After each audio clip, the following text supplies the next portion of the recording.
and their providers. Well, that's how the week started for the Virginia governor, Democrat Ralph Northam, talking about a late-term abortion bill that actually failed in the State House, but he was talking about what critics called infanticide. He denied that today. But hours later, this surfaced. It was a yearbook photo, his yearbook page in medical school, 1984, and there you see the image with this person in blackface and in a KKK hood and robe, and the governor is admitting he's one of those people. We don't know which one. The Republican Party of Virginia is saying racism has no place in Virginia. These pictures are wholly inappropriate. If Governor Northam appeared in blackface or dressed in a KKK robe, he should resign immediately.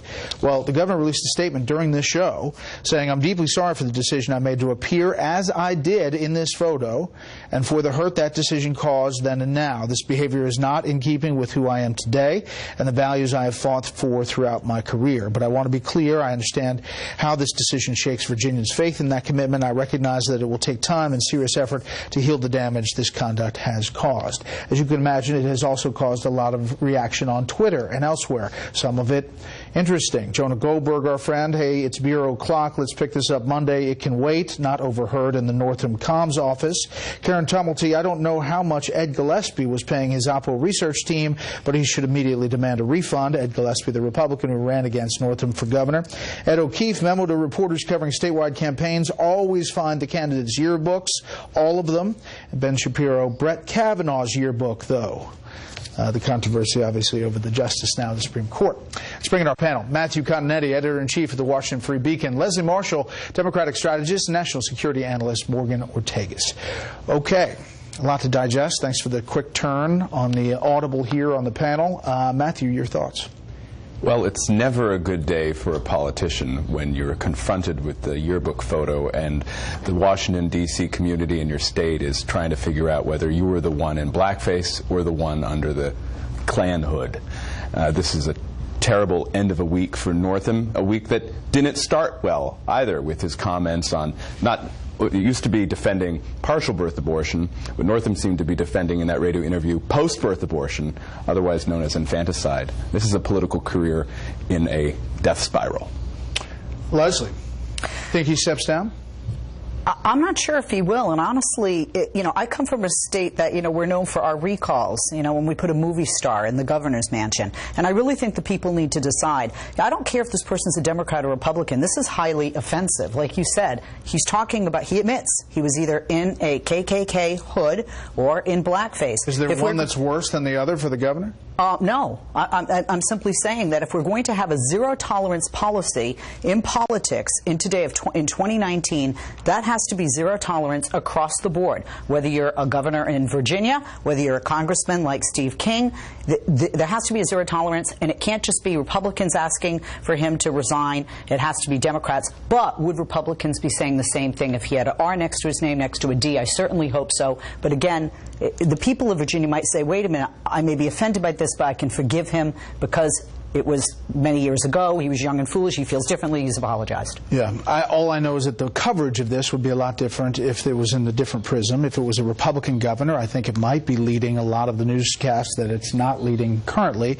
And I also think it's really interesting in the context here. Obviously, this is tremendously offensive and horrible.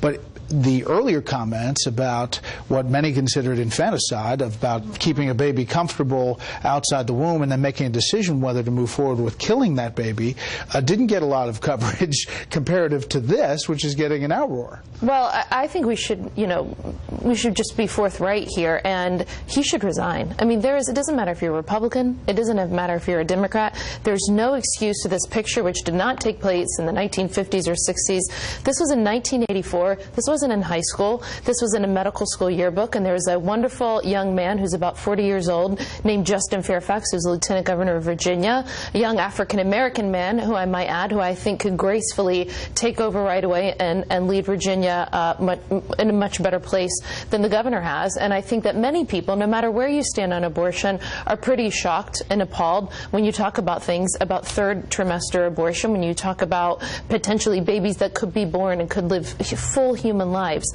ending that life. It wasn't just a terrible week politically, it was a disgraceful week for him, and I think it's time to go. And just to put in context about this race, if you remember when Northam won against Ed Gillespie, the race closed in the closing statements for the Democrats, making the case that electing Ed Gillespie was in essence putting Donald Trump, which some of the ads called racist, some of the things he said, in the governor's mansion in Virginia. That was the closing argument, was fighting racism. There's a quarter of the electorate in Virginia African American. The lieutenant governor is African American. This is going to be quite a political moment. Probably a lot of people associated with the Gillespie campaign who are kind of hitting their heads against the wall, wondering, why didn't we look for this yearbook? Why didn't we come across it during the campaign? Or even Tom Perriello, the former Democratic congressman who competed against Northam in the primary. I do think, actually, though, Kavanaugh did set a new standard. And sure, people are saying, oh, of course you always look for the yearbooks.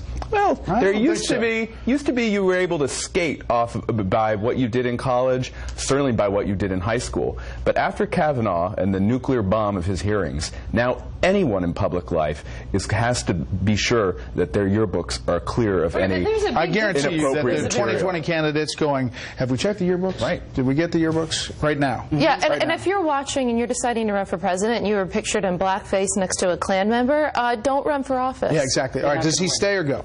He should absolutely Should go. or does? He better. I don't. It doesn't sound like he's planning to, so I think he's going to try and stay. He'll stay. Next up, another Trump challenger in 2020. We referenced that, plus this week's winners and losers.